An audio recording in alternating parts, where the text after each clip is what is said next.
In today's show, we're taking a look from McFarlane Toys' Spawn Universe, Monolith. Stay tuned.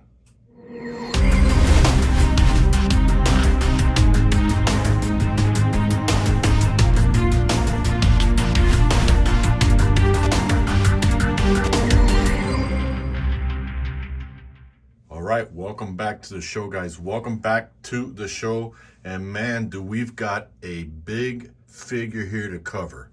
Now, what I will say with this figure, this is one of the ones I've been waiting for. Monolith from McFarlane, from the Spawn universe, to complete my Scorch. I know that this week I'll be getting the medieval Spawn that will complete the entire team.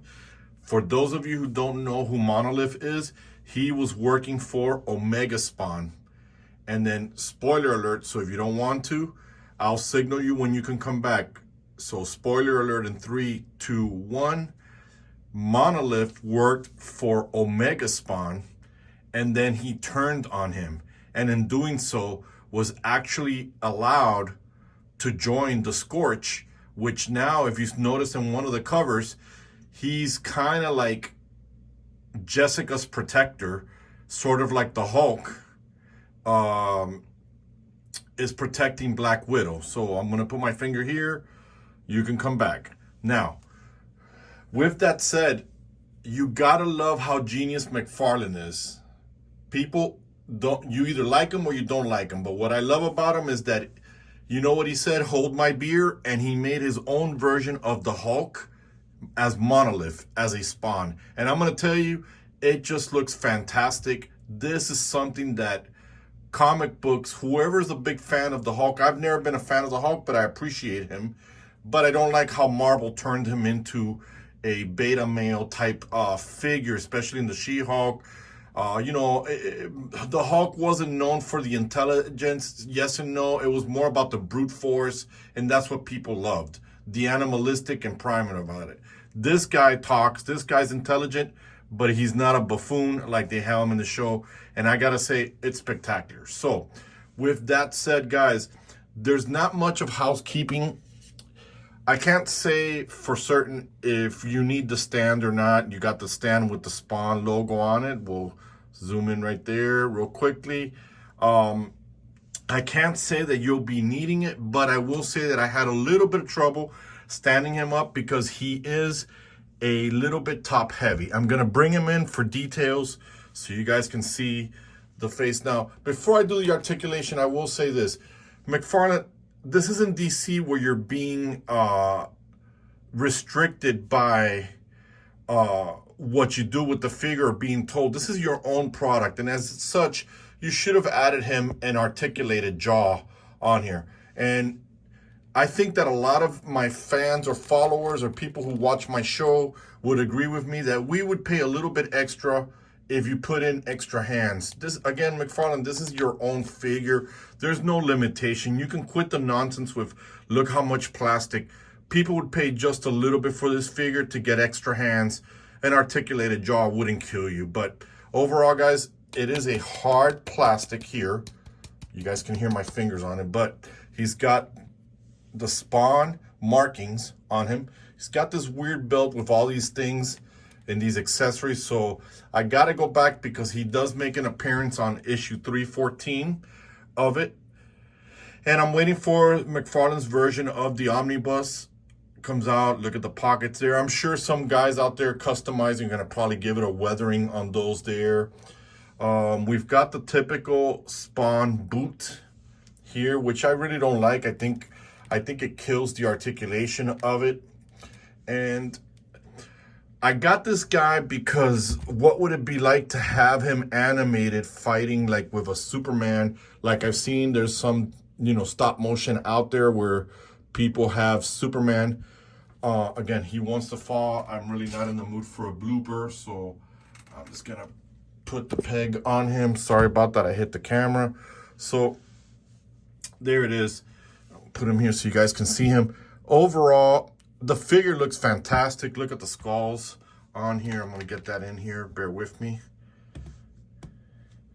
We'll get the skulls in here. Look at that.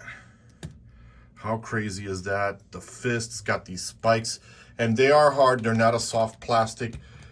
These look almost like there were horns here and they got caught off somewhere.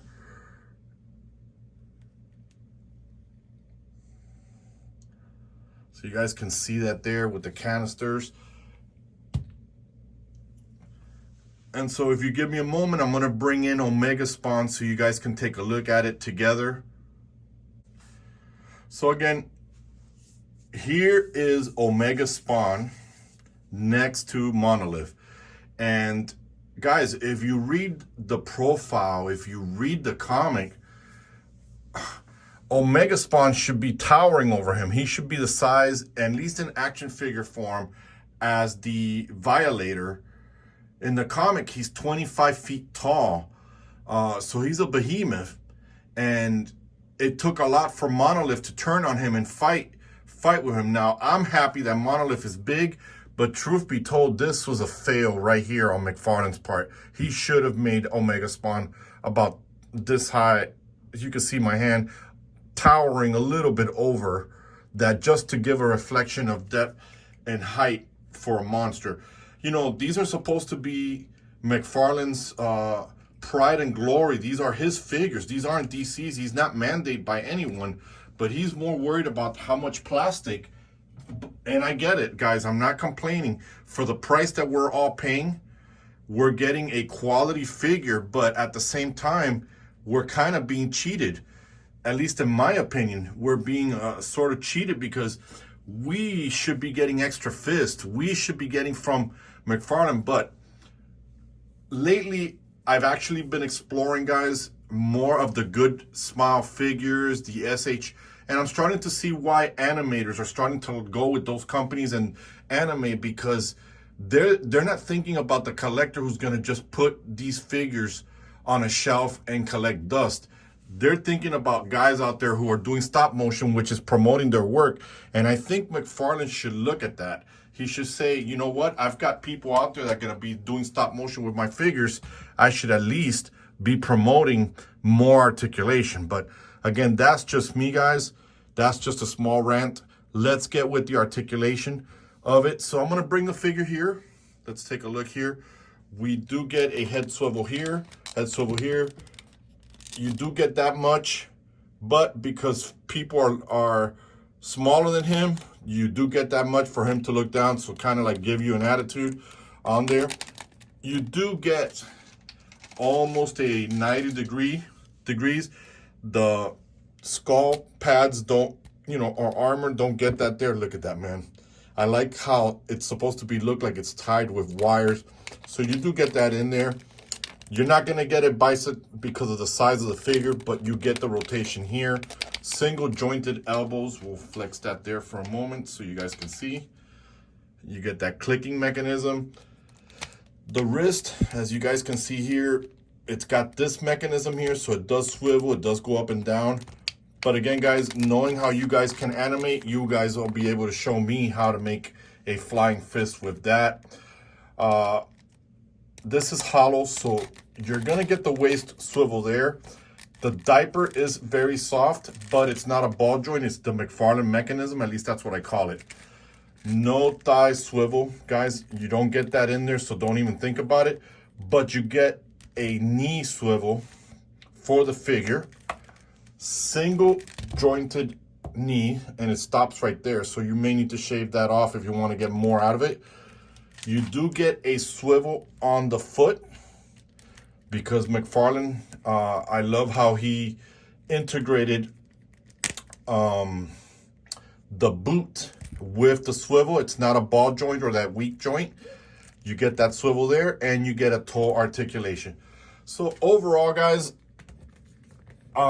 just like the other Mega figures, I don't know, I'll probably have to get some work done, some customization if I want to get more dynamic punching poses for this figure here.